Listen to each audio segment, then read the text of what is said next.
السلام علیکم ورحمۃ اللہ وبرکاتہ۔ ایک پیغام عوام اہل سنت اور مسجدوں کے ٹرسٹیوں کے نام۔ جو قوم اپنے علماء کا خون چوسے وہ کیسے رحمت خداوندی کی مستحق ہو سکتی ہے؟ ایک مسجد میں جانا ہوا، ماشاء اللہ ہر طرف تعمیری کام چل رہا تھا۔ کہیں سنگ مرمر بچھایا جا رہا تھا، کہیں ٹائلسیں لگائی جا رہی تھی، کہیں بجلی فٹنگ، کہیں ریپیئرنگ وغیرہ وغیرہ۔ معلوم کرنے پر پتا چلا کہ تقریباً 20 لاکھ روپے لگ چکے ہیں اور اندازے کے مطابق اتنے ہی اور لگ جائیں گے۔ تعجب اس کام پر نہیں ہو رہا تھا، بلکہ تعجب کی اصل وجہ یہ تھی کہ مسجد بنی بنائی ہوئی پہلے ہی سے موجود تھی، بس نمازیوں کی سہولت اور اس سے بھی زیادہ خوش نمائی کے جذبے سے یہ کام کیا جا رہا تھا۔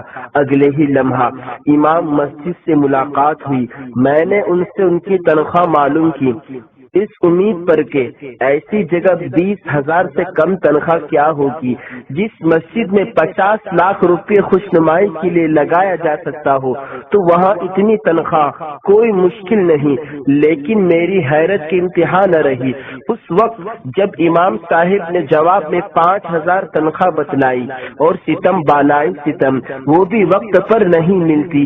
میں اس سوچ میں پڑ گیا کہ سن 2016 میں اتنے کا تو متولی کے گھر دودھ ہی آ جاتا ہوگا، اور ایک امام کی ضروریات گھی، تیل، آٹا، سبزی، گوشت، بجلی بل، پانی بل، بچوں کی اسکول فیس، گیس سلنڈر، چائے، ناشتہ، دوا وغیرہ، مہمان وغیرہ، سفر وغیرہ کے اخراجات، کپڑے، سردی گرمی کی ضروریات وغیرہ وغیرہ، ان سب کاموں کے لیے 5,000۔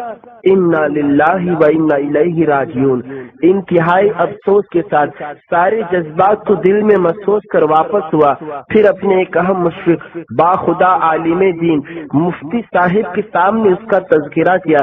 سن کر ان کی آنکھوں میں آنسو آ گئے اور فرمانے لگے کہ آج مسلمانوں پر جو حالات آ رہے ہیں یہ علماء کے خون چوسنے ہی کی وجہ سے آ رہے ہیں۔ حضور علیہ السلام نے حجر اسود کو خطاب کر کے ارشاد فرمایا تھا کہ تجھ سے زیادہ عزت والا ایک مسلمان ہے، تو جب ایک مسلمان حجر اسود سے افضل ہے تو عالم دین یقیناً بدرجہ افضل ہے، لہذا مسجد سے افضل مسجد کا امام ہے۔